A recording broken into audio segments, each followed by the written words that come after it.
I want to start talking about one of the things that I have been seeing more and more with my coaching clients, which are overachieving millennial women who are ready to take their life to the next level, but that they don't want to suffer or struggle with burnout. Welcome to the Boss Ladies Mindset channel, powered by Crown for Success, the largest women's empowerment network for soulful CEOs on social media. We are a coaching business that mentors and motivates women to reach their highest potential in business and mindset mastery. Each one of our episodes will share valuable tips, resources, interviews, and empowering information that will help boss ladies design a life and business they're crazy as fuck about.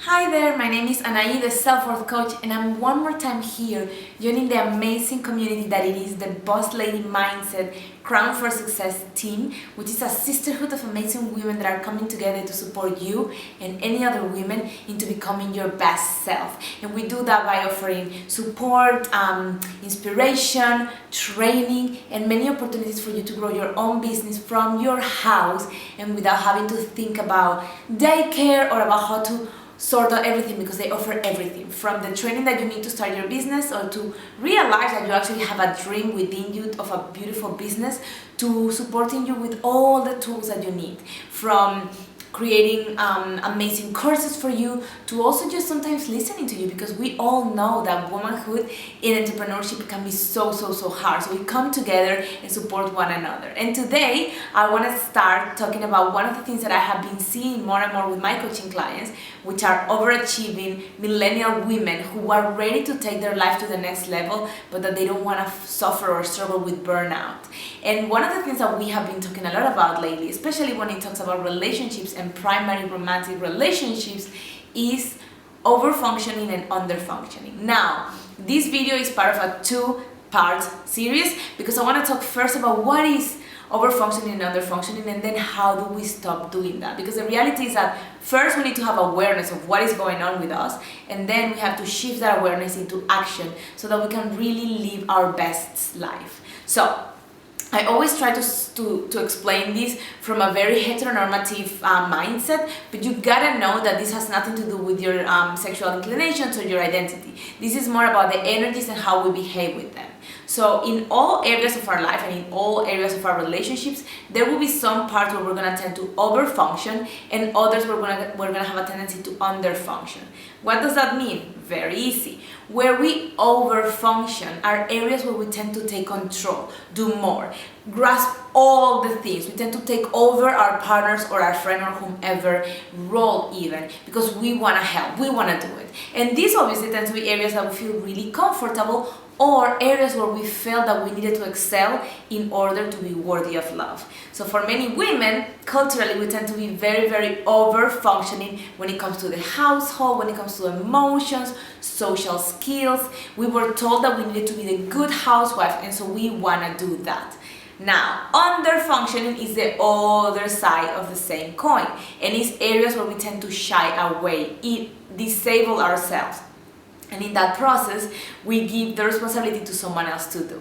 And for women, again, in a very heteronormative patriarchal society, that tends to be finances, fitness at some point, or even things like car maintenance and things that tend to be labeled as for men. Why do we want to understand this? Very easy, because these are areas for growth.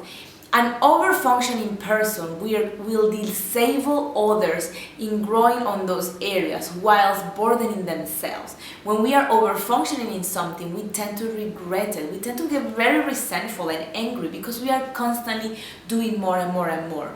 Not only that, but also in that process, we stop doing the things that we really want to do. Because when you are constantly thinking, well, if I don't do this, nobody will do it, and I have to be the one always sacrificing, and if I don't do it, then it's gonna be all chaos and blah blah blah. You're actually not present to it. You are resenting it. You are constantly billing people. How many of you have ever said or heard a loved one say something like, I gave you everything and this is how you pay me, or if it wasn't for me, you would have never done anything? These are typical statements of an over-functioning person. And it is very common. We do it many times because we feel insecure and we want to prove our worthiness. And this is where the growth comes, in saying, I don't need to do everything for people to love me. They love me because I exist.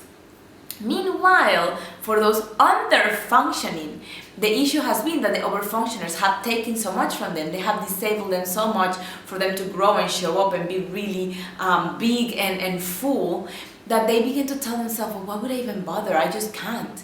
Many of us don't even realize that we're doing that until it's too late. We burden our partners or our friends or our colleagues or whomever with a bunch of tasks because we feel that we're not good enough to fulfill them adequately. I see this a lot, especially when it comes to, like I said before, finances. Women say, I just don't have the brain for math. Numbers make me really confused. And so that we end up passing that to in many cases, our partners, and that burdens them also. So it's really important to understand that we will have our tendencies, and then we're gonna kind of like have a very subconscious pact with the other person about what is it that's gonna play out in our relational world. I can tell you with my ex-husband, my role in the house was to be an over-functioner around anything around the house, I was one party planning parties, sorting out vacation details, making sure that the house was perfect. I was always trying to keep up with everything around the boys. Everything had to be perfect. And in many cases, I told myself that I was doing that because my ex-husband used to work really hard and he was tired. But in reality, it was also because I was seeking validation in my role as a housewife. I was saying to myself, very subconsciously, I don't do anything else. So this I have to nail. However, I was not enjoying it, and eventually I would throw that against his face when we were having an argument.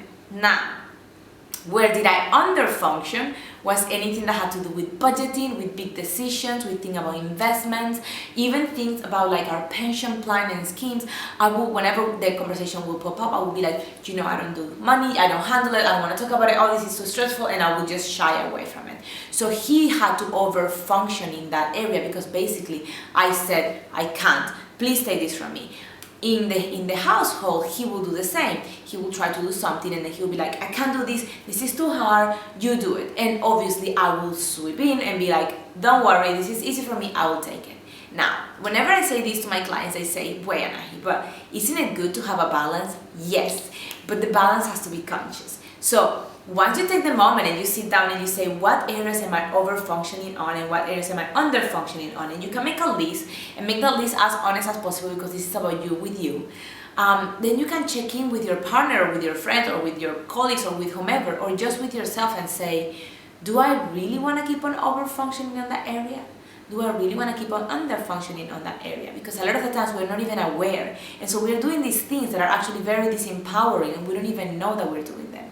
So once you start having conscious about that, it is your chance for you to decide, do I want to continue with that? And maybe it's just a matter of having a conversation with your partner and being like, okay, so I'm the one that does the accounting for us and I'm fine with that, but I'm going to need you to take some of the load around keeping our pets happy and cared for. Would you do that?